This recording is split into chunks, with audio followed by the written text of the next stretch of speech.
मुझे खबर मिला है कि जो हमारा पुराना राजभवन था, जो 1949 में राजमाता कंचन प्रभा देवी ने टर्म्स एंड कंडीशन में फ्री में ये गवर्नमेंट ऑफ इंडिया को दिया था, राजभवन को मैं वहां में राज्यपाल को रखने के लिए एक अग्रीमेंट हुआ था। उसके बाद जब आईपीएफटी और बीजेपी का गवर्नमेंट आया तो बात चला कि वहां में एक महाराजा के नाम में एक पब्लिक लाइब्रेरी होना चाहिए, जहां में हमारा त्रिपुरा का, हमारा तिपरासा का कल्चर, कस्टम, हमारा इतिहास को दिखाया जाएगा।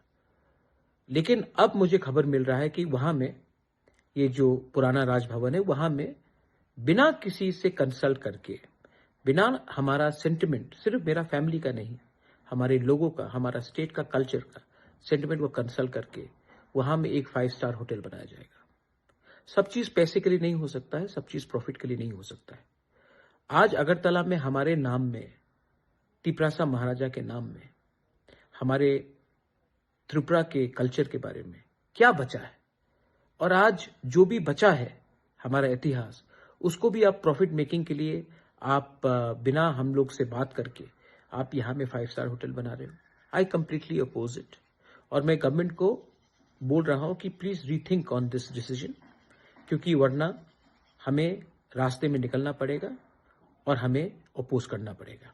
मैं स्टेट के खिलाफ नहीं हूं, मैं चाहता हूं कि स्टेट में टूरिज्म डेवलप हो, उन्नति आए। आप कहीं और में बनाइए, जगह मैं दे देता हूं, लेकिन हिस्टोरिकल प्लेसेस में, वहां में बिना हमारे लोगों से कंसल्ट करके ये सब करना, ये हमेशा हो रहा है।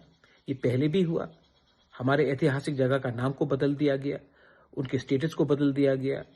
आप ये कब तक करोगे? ये गलत बात है, एंड इसको मैं एकदम एक्सेप्ट करने वाला नहीं हूं। आई अर्ज everyone in Tripura, of all communities, people who have respect and knowledge of history and our culture, to oppose such moves. Not everything is made for money. Not everything is done for profit. There is something called heritage of the place. And I oppose this project by the government of Tripura.